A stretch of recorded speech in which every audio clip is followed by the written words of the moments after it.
conferencia pues es más bien un espacio de convivencia y de encuentro con ustedes, porque verdaderamente sin ustedes, nosotros como legisladores no podríamos tener la posibilidad de difundir el trabajo que realizamos desde la Cámara de Diputados, desde los espacios que estamos. Y pocos son los encuentros que tenemos, a veces nos encontramos en los pasillos y a veces pues no da tiempo ni siquiera de establecer una relación más allá a veces del trabajo con ustedes. Me parece que iniciar esta serie de encuentros con ustedes con desayunos pues nos permite convivir de otra forma más horizontal y más cercana con ustedes. Es lo que se trata, y de que ustedes también tengan la información de primera mano. El tema que nos ocupa el día de hoy, y quiero agradecer la presencia de mi compañero Silvano Aureoles, nuestro coordinador parlamentario, es precisamente el tema de la seguridad pública y la prevención del delito. Como ustedes saben, estamos ahorita viviendo un cambio de gobierno que implica obviamente nuevos retos, nuevos escenarios y nuevas estrategias por parte de este nuevo gobierno federal.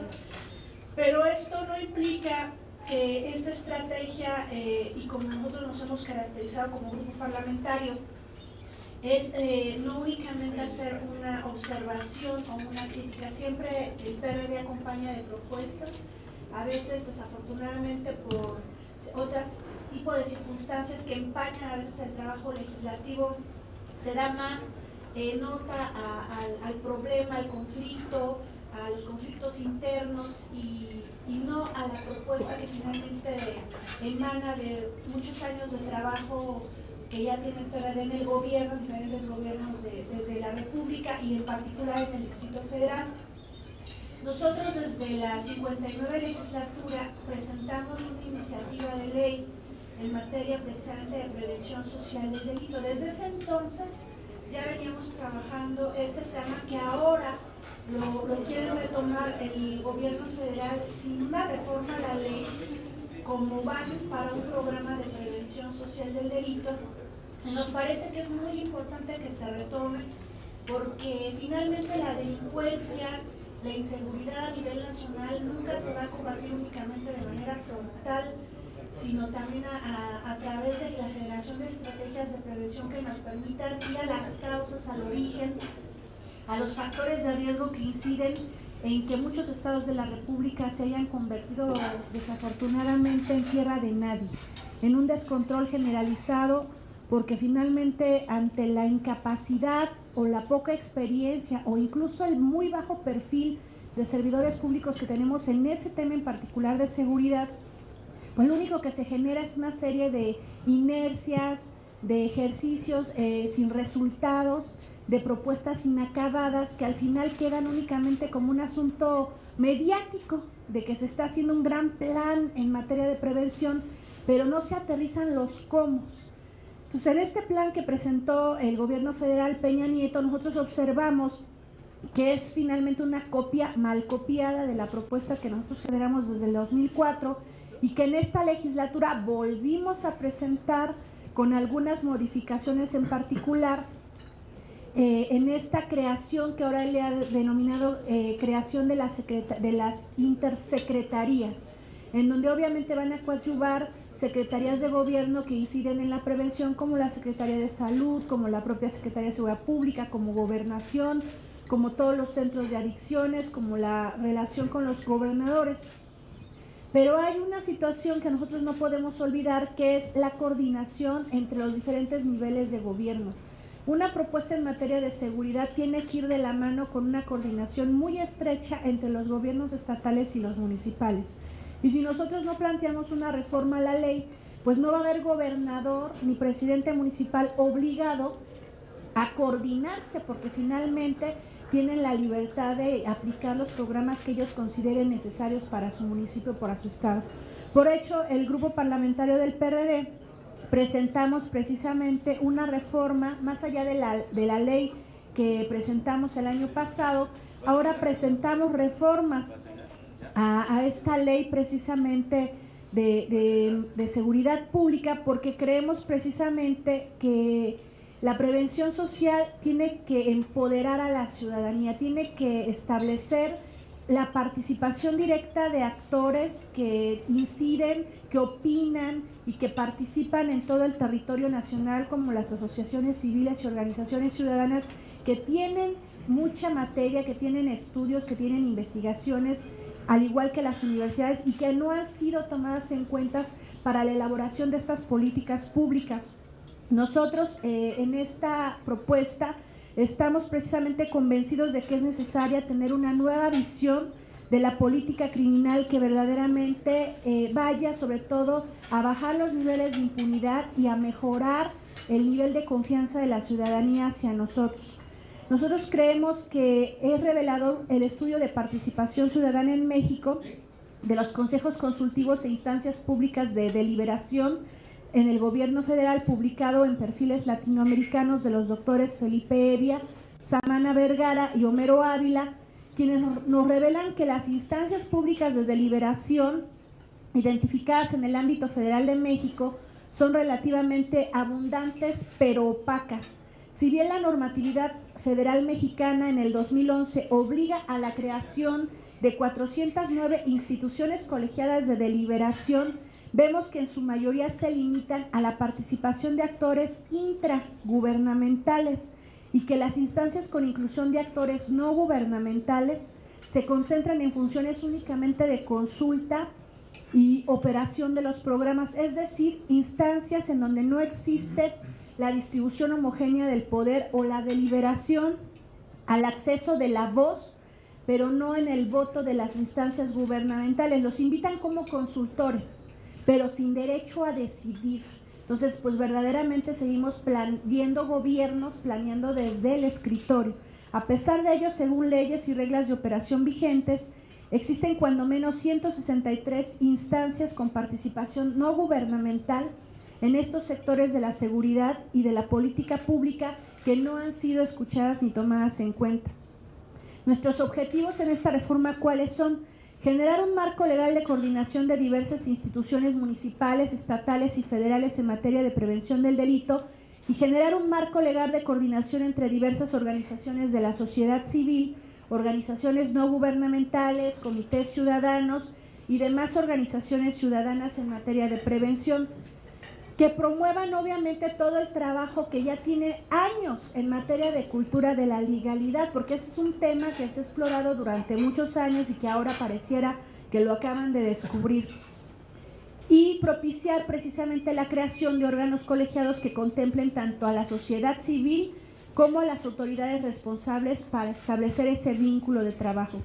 Por otro lado, comentarles también que en materia de seguridad nacional, informarles que gracias a las gestiones de aquí de nuestro coordinador presente, porque la verdad costó mucho trabajo que se le diera ese peso a las decisiones que ya había tomado la Comisión Bicameral de Seguridad Nacional, pues ya logramos que el punto de acuerdo para la comparecencia sea hoy una realidad, y anunciarles que el día de pasado mañana jueves tendremos la Comisión Bicameral la segunda reunión ya de trabajo para definir las fechas de la comparecencia de estos 4 servidores públicos que finalmente nos tienen mucho que decir acerca de las investigaciones, de cómo va todo el proceso, y que pareciera que no se le quiere dar difusión.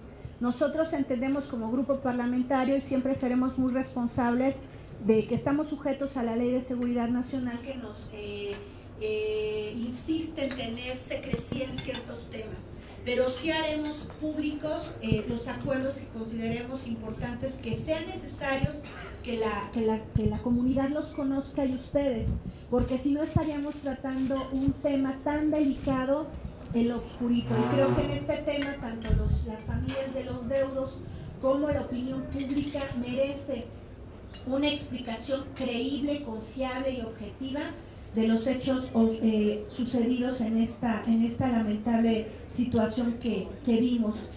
Comentarles también que el día de ayer vimos pues la comparecencia del doctor Manuel Mondragón en la comparecencia ante el Senado, y estamos un poco preocupados en razón de que nuevamente, a pesar de que se quiera matizar, de que se hable de prevención social, por la vía de los hechos se busca seguir formando policías bajo una dinámica castrense. ¿Qué significa esto? El ejército está hecho para la guerra, no está hecho para la prevención del delito, para la contención del delito. Entonces, mientras esta imagen y mientras esta visión no se corrija, verdaderamente no vamos a tener cuerpos de seguridad enfocados mucho menos a lo que ellos quieren lograr, que es la policía de proximidad. ¿Por qué? Porque la formación castrense no te permite ese tipo de visión. Nosotros creemos que hay que corregir el camino.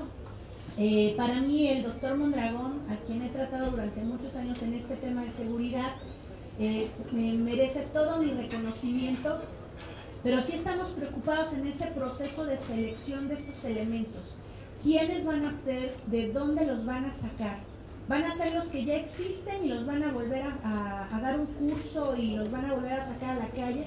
Porque debemos recordar que muchos de estos policías federales fueron tomados del propio ejército, fueron tomados muchos del grupo finalmente que fue capacitado y que fue el cambio cuando fue Policía Federal Preventiva a lo que ahora es la Policía Federal, y que tienen una formación eminentemente militar, no de policía ciudadana. Entonces tenemos que tener mucho cuidado para investigar esta situación y que verdaderamente el enfoque de estos policías sea el adecuado y no volvamos nuevamente a disfrazar policías siendo militares.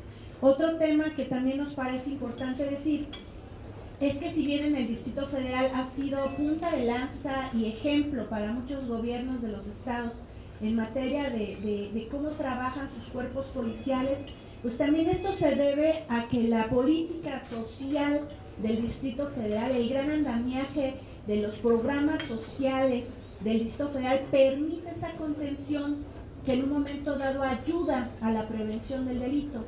Y nosotros no vemos que a nivel federal se esté planteando ese esquema. Presentamos paralelamente una propuesta a la ley de creación de ley de participación ciudadana y creemos necesario que tiene que ser toda una serie de reformas legales concatenadas que ayuden a incidir en materia de seguridad y que vayan fortaleciendo las estructuras de seguridad con la voz de la ciudadanía. Obviamente evitando excesos, porque tampoco queremos una policía represora, queremos una policía que la gente pueda confiar en ellos, que se les puedan acercar, que el ciudadano pueda recuperar el respeto que ha perdido hacia ese tipo de instituciones.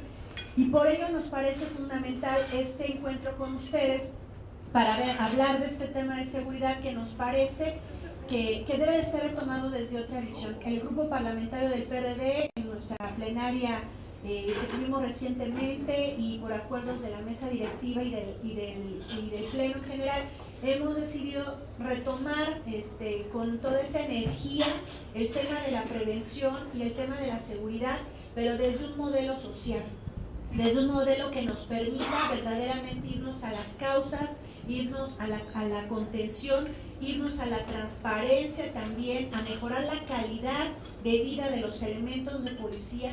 Si bien escuchamos a un general decir que ahora el secretario de la Defensa se va a abocar a mejorar las condiciones de vida de los militares, pues también queremos mejorar la calidad de vida de los policías, que son finalmente el contacto directo con nosotros, con la ciudadanía, y que tiene que pasar por un modelo que implique inversión en capacitación, inversión en vivienda, inversión en seguridad social. La mayoría de los policías, como ustedes saben, tienen seguridad social de carácter privado, o sea, no tienen acceso a hospitales públicos y a veces no se les da seguimiento cuando llegan a salir lesionados. A veces hay que estar gestionando que les otorguen los servicios adecuadamente, y esto obviamente también merma en su propia autoestima, en las ganas de generar un mejor trabajo por la gente y en tener comunidades más seguras. Yo con esto les dejo el uso de la palabra a mi coordinador y al final, con mucho gusto, si tienen alguna pregunta, estamos para servirles. Muchas gracias y que hayan disfrutado de este desayuno. Muchas gracias, Liz. Yo primero decirle a la compañera Lisbeth Rosas, que además, como ustedes escuchan, conoce el tema, trae el tema, no de ahora, sino es una iniciativa en la que tiene tiempo trabajando, pero hoy más que nunca resulta sumamente pertinente abordar el tema, por muchas razones, porque a pesar de que llevamos ya 3 meses en la nueva administración, la situación no ha mejorado, es muy crítica. Comparativamente, según las cifras que se conocen, no solamente no ha disminuido, sino que aumentó el número de asesinatos, desaparecidos. Incluso ustedes han visto esta polémica reciente de cuántos hay, estas cifras que no coinciden, y sin duda es poco tiempo para poder pedir o esperar que ya se tengan resultados. Es poco tiempo, hay que reconocerlo, pero según lo que conocemos también de la nueva estrategia, o de lo que se anunció como la nueva estrategia, no tiene cambios significativos, porque nosotros estamos convencidos, como lo ha señalado la compañera diputada Lisbeth Rosas, estamos absolutamente convencidas y convencidos de que el tema de la inseguridad no es un asunto de policías y de soldados. En todo caso, es un asunto integral. Sí, es cierto, la situación es crítica y habría que, o hay que echar mano de lo que se tiene. Hay que apoyarse, sin duda, del ejército, la marina y las policías, pero no se va a resolver el problema si no se va al fondo, porque es un problema social. La inseguridad es un problema social, derivado de muchos factores. Uno que yo destacaría, o algunos que yo destacaría, es el abandono del Estado nacional, del Estado mexicano, de una buena parte de sus tareas sustanciales. Al abandonar esas tareas, pues es obvio que esos vacíos los han llenado otros poderes. Imagínense ustedes, con el cambio del famoso modelo de desarrollo en el país, pues es obvio que la situación en amplias regiones del país se agudizaron. Empezó esta situación sobre todo en las regiones con potencial de desarrollo agrícola, en donde el abandono de esta tarea sustantiva primero generó una migración masiva hacia los Estados Unidos, principalmente de jóvenes, que después se vino abajo por las circunstancias también conocidas en Estados Unidos, el destino principal de la migración. Cabe entonces preguntarnos qué hacen esos jóvenes, cuál es o cuál fue o cuál es ahora el futuro, la expectativa, si las actividades productivas están abandonadas, la generación de oportunidades en crisis, la educación en crisis, que es otro de los pilares básicos. Yo diría que sin el fortalecimiento de la educación difícilmente vamos a transitar hacia otra etapa de la vida nacional, del desarrollo nacional, y en consecuencia pues es imposible limitar o acabar o superar esta condición en donde hay pues un flujo interminable de jóvenes que se incorporan a las actividades delincuenciales.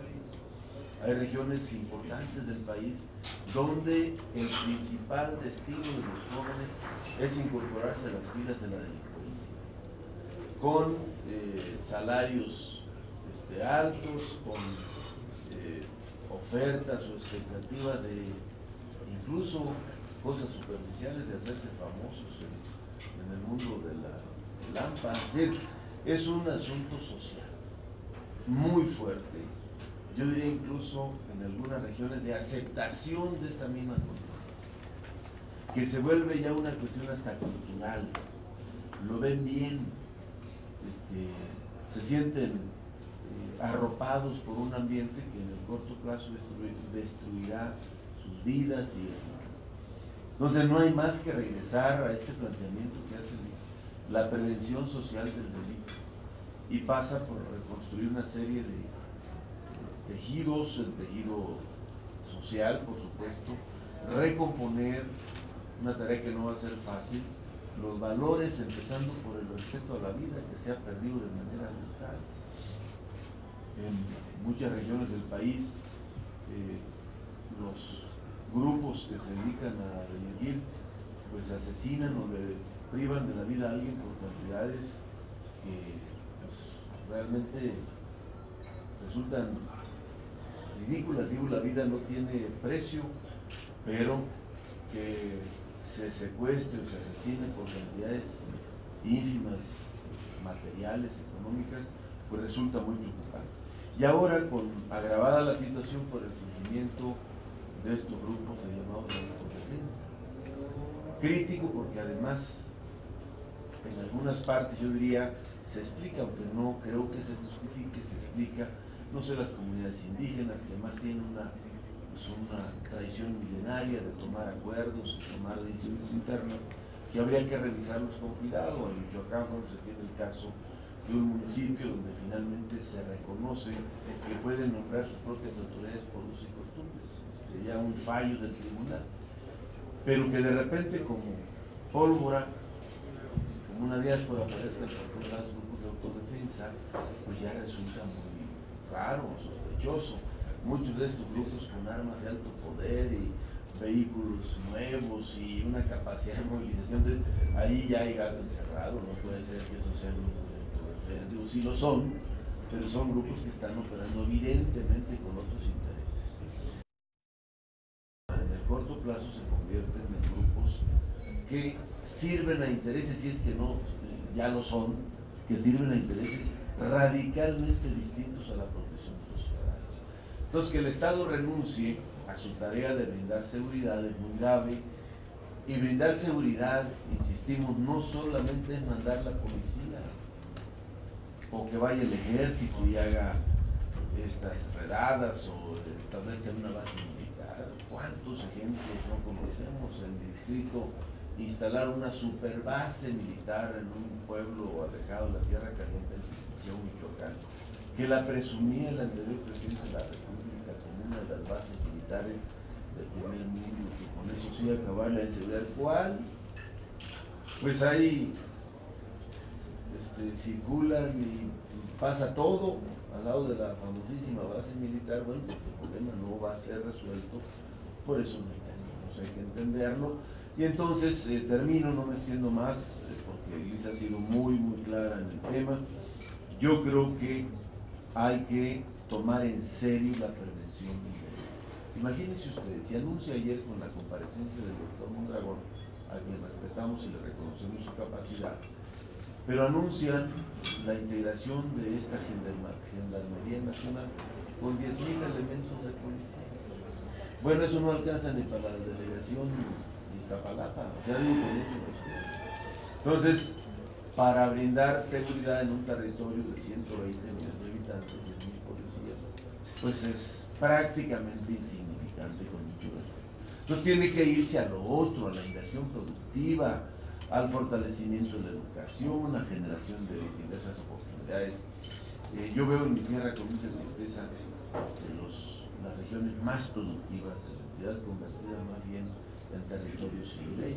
Entonces, mientras eso no se haga, difícilmente se va a resolver. Entonces, yo creo que fortalecer las tareas de desarrollo social, el fortalecimiento de la educación, la generación de empleos, etcétera, etcétera, y la atención a sectores de la población altamente en riesgo de vulnerabilidad por el crimen, los jóvenes fundamentalmente.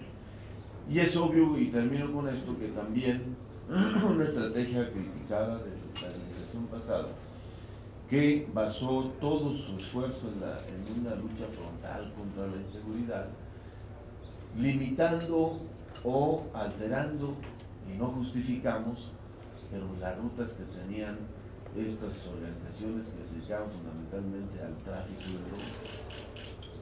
Cuando estos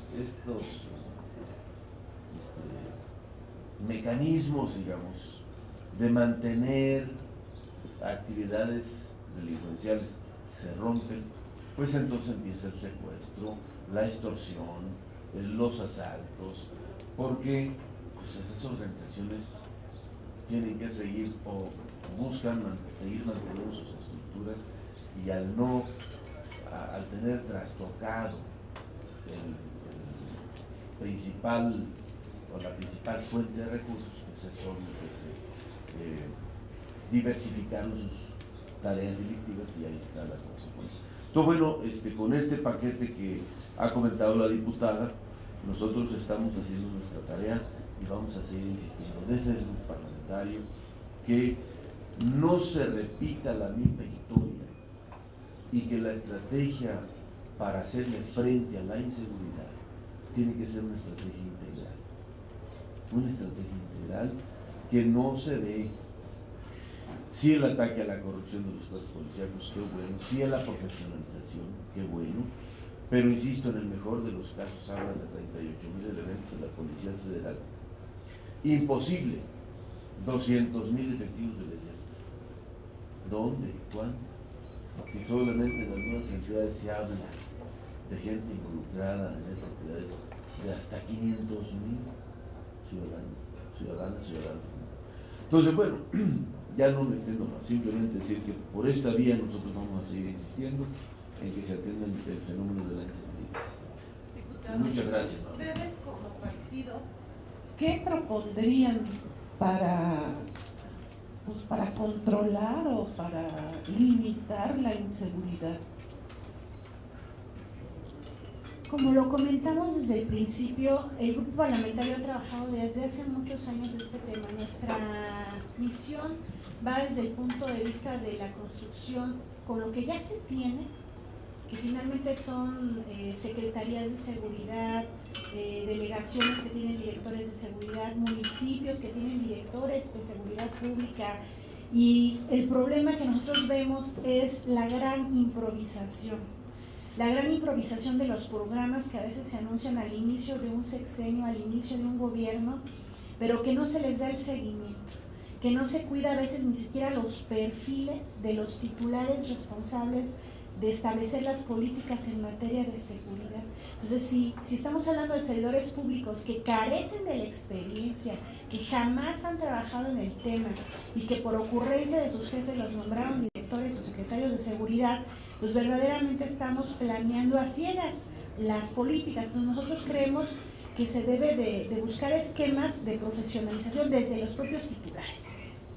Un titular que anuncia que va a profesionalizar a su personal, pero que en su gabinete tiene todo menos expertos en materia de seguridad o preventólogos, pues quiere decir que no se está tomando en serio su responsabilidad. Y lo otro es crear precisamente esta coordinación de secretarías, pero no con alfileres, como está planeada en este programa que presentó Peña Nieto, sino desde una ley que permita y obligue a los gobiernos estatales y a los municipios por una ley general a establecer esa coordinación obligatoria en materia de desarrollo social, con la no duplicidad de los programas sociales. Y esto es precisamente buscar que no se corporativicen, que vayan dirigidos a los sectores que además el diagnóstico ya existe. Todo el mundo sabe cuáles son sus poblaciones más vulnerables, cuáles son sus poblaciones más marginadas, cuáles son sus colonias más inseguras. Vamos, el presidente municipal o el gobernador que no sepa cuál es su colonia más insegura,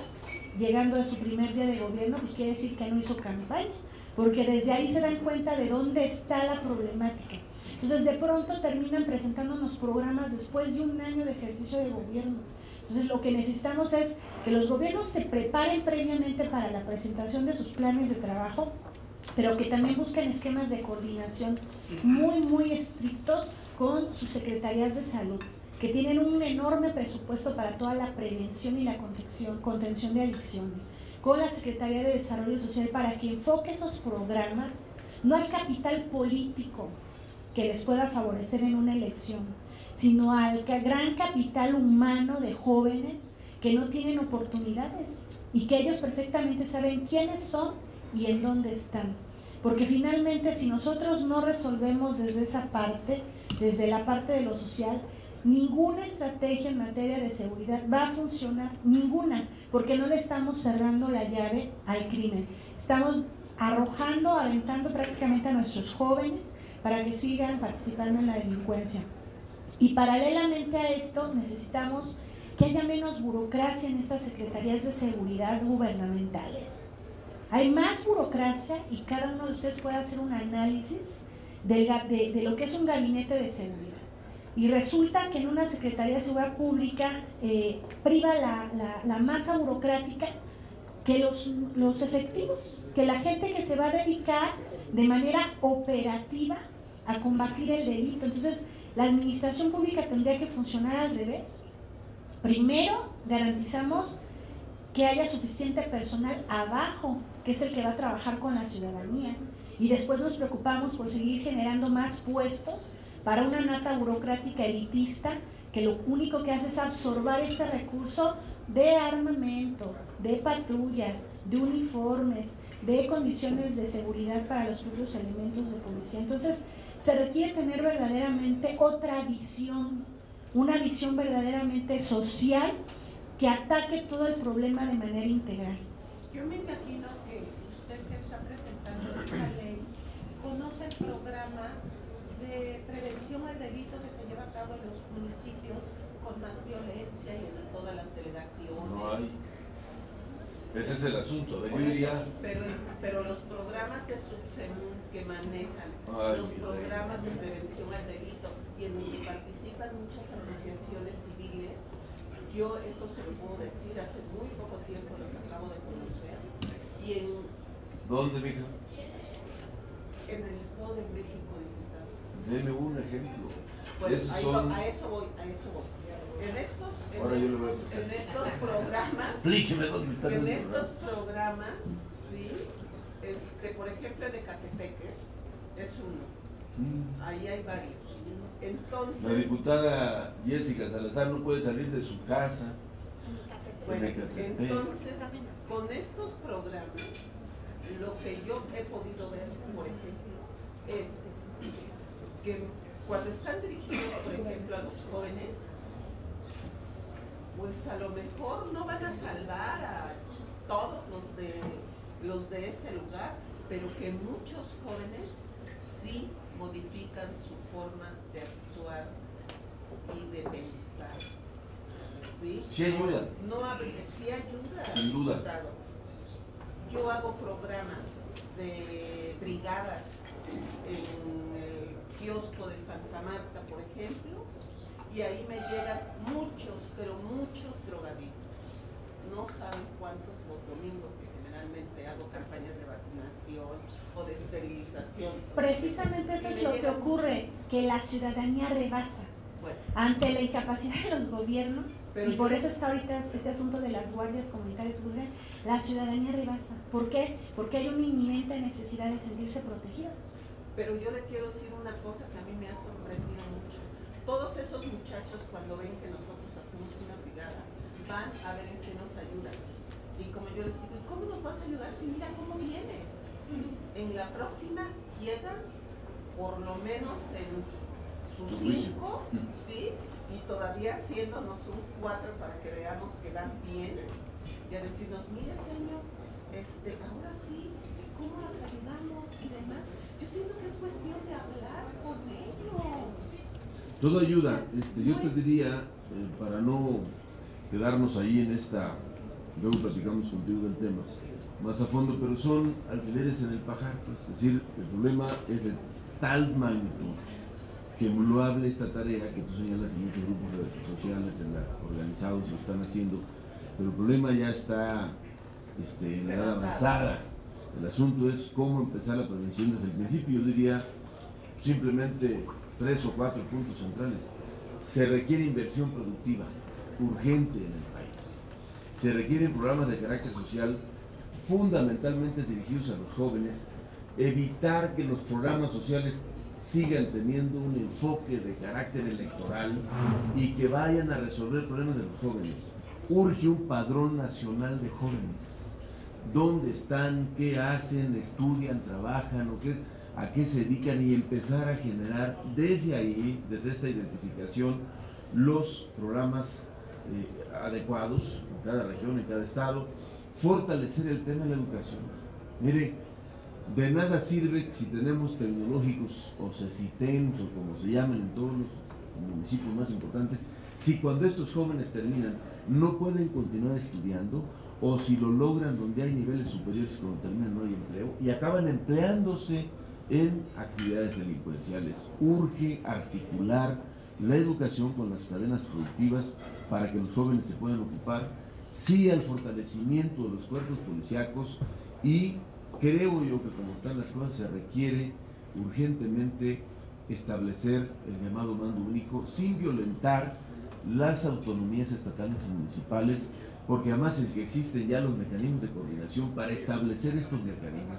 Mientras eso no suceda, si la mayoría de los municipios en los estados con este problema de inseguridad, sus policías y áreas sustantivas están vinculados y amenazados y alentonados por el crimen organizado, pues difícilmente van a poder salir adelante. Entonces yo creo que con esto que se ha presentado muy pronto estaremos formalmente buscando nosotros presentar una propuesta alternativa, que ya verá el gobierno si la quiere tomar en cuenta. Sí, diputado, yo quisiera preguntarle a usted, quisiera ver si usted comenta que hay funcionarios que no deberían estar en el área de seguridad pública. Me gustaría, si usted ya detectó algunos de estos funcionarios en el gobierno de Peña Nieto, que nos dieran nombres que no deberían estar en su gobierno, no deberían estar en esta área de seguridad pública. Y al diputado Silvano, me gustaría su opinión respecto pues a estas reuniones que se vienen realizando desde hace casi 10 años de la CONAGO, de las reuniones de secretarios de seguridad pública de todo el país, de procuradores e impartidores de justicia. ¿No sería bueno que ellos también dieran cuentas al Congreso sobre los resultados? Porque son 10 años o más que se llevan a cabo estas reuniones y de nada ha servido. Y también para el diputado Silvano, si estos grupos de autodefensa, donde ya se ha detectado que tienen armas de alto poder, ¿no será para proteger, para encubrir a aquellos grandes capos y que de alguna forma, como el Chapo, como los Carrillo Fuentes o algunos de este tipo de capos, ¿no estarán sirviendo como cortina para proteger ese tipo de delincuentes? Gracias. Sí, en relación a la formación académica y de experiencia, miren, son muchos los servidores públicos. Bastaría hacer un diagnóstico empezando por los municipios, en donde a veces la escolaridad de muchos directores ni siquiera es de secundaria, cuando menos algunos tienen prepa, pero no tienen experiencia en materia de seguridad o algún curso o algún diplomado. O sea, es verdaderamente irresponsable que pongan en cargos tan específicos, un ejemplo, protección civil, a una gente que no tiene conocimiento del tema, pero es mucho más grave en materia de seguridad, porque ellos son los mandos de los elementos de la policía, y si no tienen una mínima formación en el tema, verdaderamente es toda una cadena de improvisación.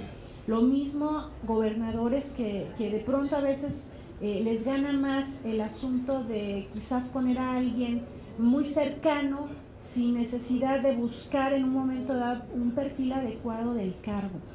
Y pasa también por directores generales, pasa también por, en este caso, por los gobiernos federales. En otras legislaturas nosotros teníamos, me acuerdo muy claro cuando llegó de secretario de Seguridad Pública Medina Mora, a mí me tocó ser secretaria de esa comisión, y verdaderamente nosotros cuando lo recibimos, pues él venía de la iniciativa privada, era un empresario.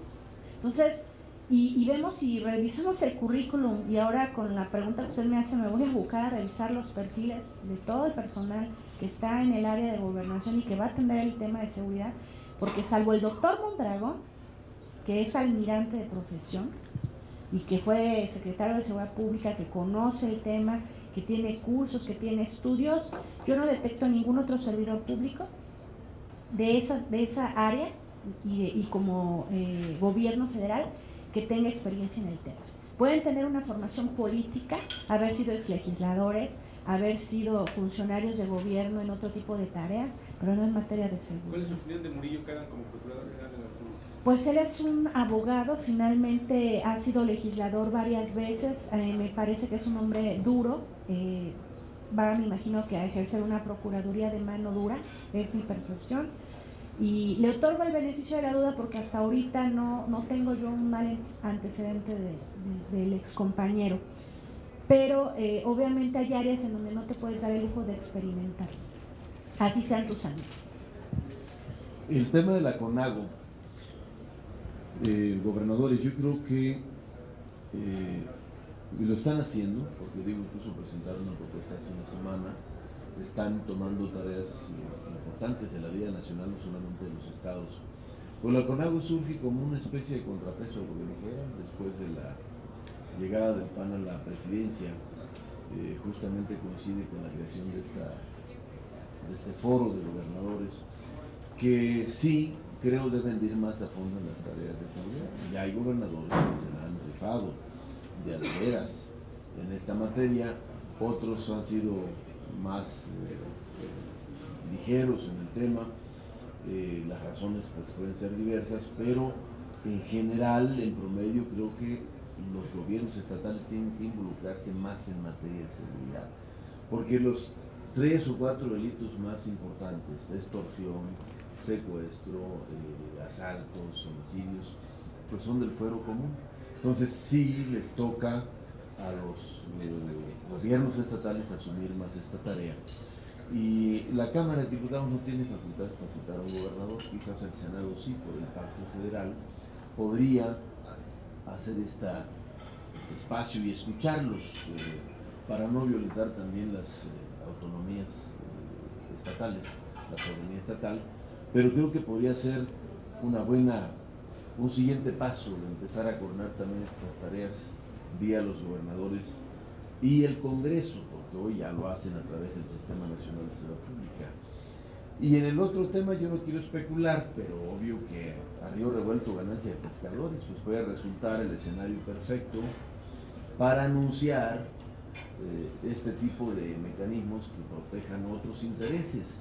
De por sí ya hay regiones donde estos grupos venden protección, pues ahora se les puso el escenario perfecto para decir que ellos van a proteger a los ciudadanos, cosa que pues es como poner al coyote a cuidar las gallinas, es decir, no es la ruta, pues. Entonces no dudo, no tengo elementos para afirmarlo, pero no dudo que ese riesgo está la pena.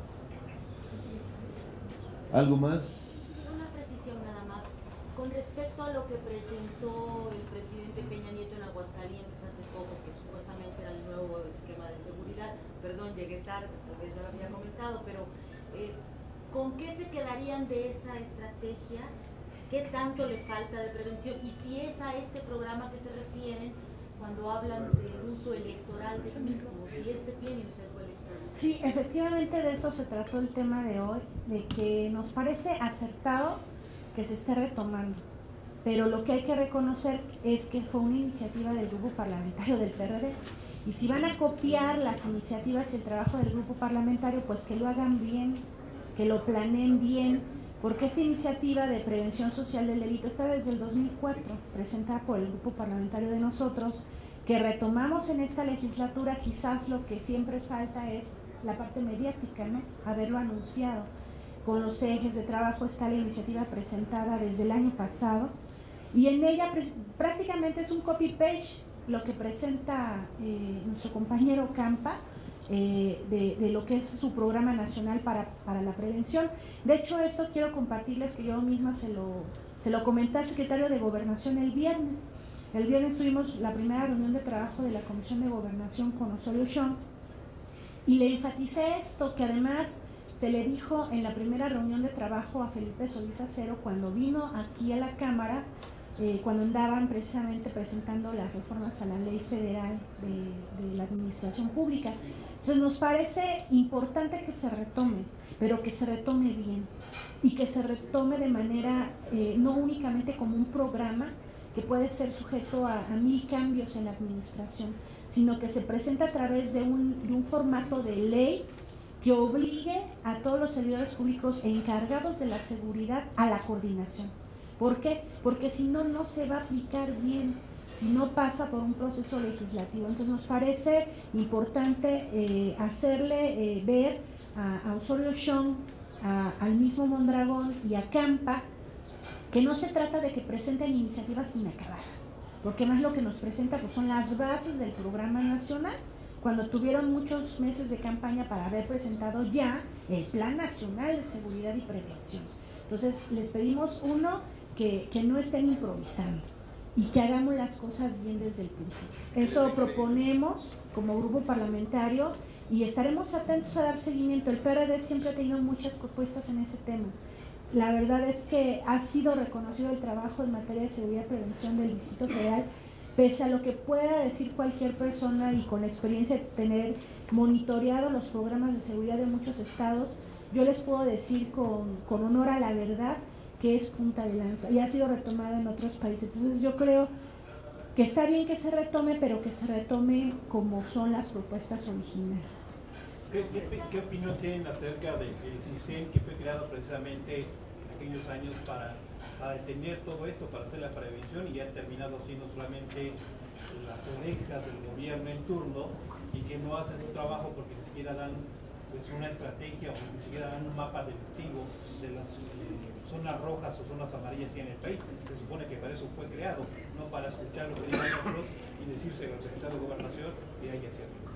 Pues nosotros creemos que fortalecer las áreas de inteligencia, las instituciones de seguridad, es una de las tareas de todo este conjunto de medidas para hacerle frente al problema de la inseguridad, y que efectivamente instancias como el CISEN pues sean eficientes en entregar la información e identificar riesgos.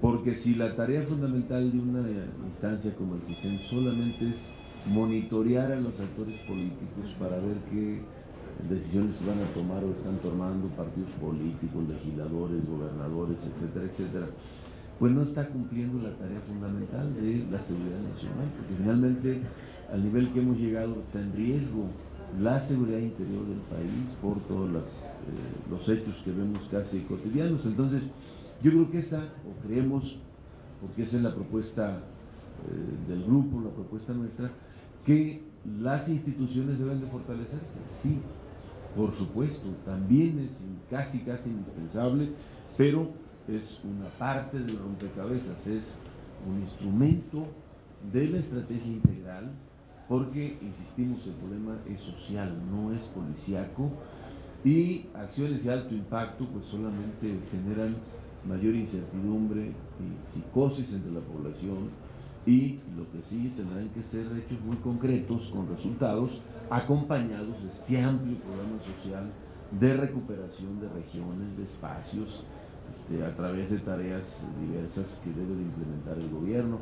La cruzada contra el hambre tiene que ser sin duda otro componente pero pues con un enfoque más amplio, no solamente dirigido a regiones donde el PRI pierde las elecciones. Eso resulta muy extraño. Entonces, porque lo cierto es que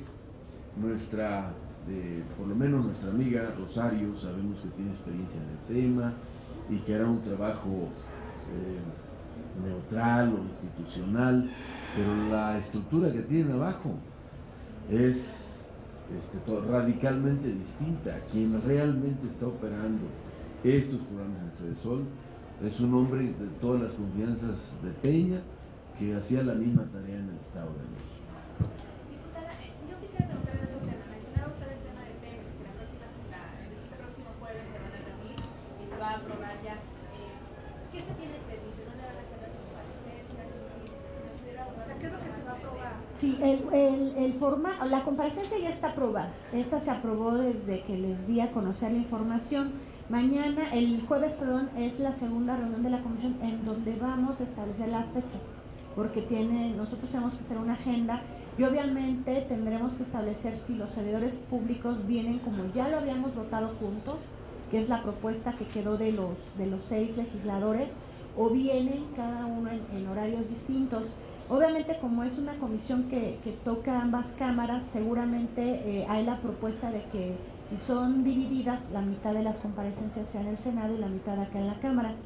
Obviamente, por tratarse de asuntos que tienen que ver con la seguridad nacional, hasta no verdaderamente tener elementos para decir que no es un tema de seguridad nacional, sí daremos la información mediante boletines oficiales de la Comisión Bicameral para que no haya otro tipo de situación. Sin embargo, nosotros hemos comentado con Silvano la necesidad de abrir lo más que se pueda la información, porque no podemos ser herméticos en un tema que está en la opinión pública generando tanta incertidumbre. Entonces, sin violar la Ley de Seguridad Nacional, haremos las declaraciones pertinentes de la información que se nos haga llegar. Ese es el compromiso que hacemos con todos ustedes. ¿Les conviene tenerlos a todos juntos? Porque si no, después no es que el de Pemex no dijo esto, y no, el de Energía no dijo esto. Miren, el haber valorado y lo que se comentó en la primera reunión de la bicameral de por qué tenerlos juntos era porque en ese momento el otro servidor público nos podía profundizar alguna duda que tuviéramos, nos pudiera profundizar la información. ¿Por qué? Porque si lo hacemos de manera separada, va a ser un formato, ya los estoy mirando, muy rígido, en donde cada quien nos va a decir lo que quiera. Y si nos surgen dudas acerca de lo que un servidor público dijo de la responsabilidad de otra dependencia, ese es el momento en la que nos lo aclare a detalle. Porque debe de ser, la información tiene que estar muy desmenuzada. Por eso se les pide que la información no las manden, obviamente, 48 horas antes de que sea la comparecencia. Entonces nosotros les estaremos informando de las fechas correspondientes y de los boletines y la información que podamos hacer pública. Si no hubiera otra pregunta, les agradecemos infinitamente su tiempo y que tengan muy bonita mañana. Gracias. Gracias, amigas y amigos.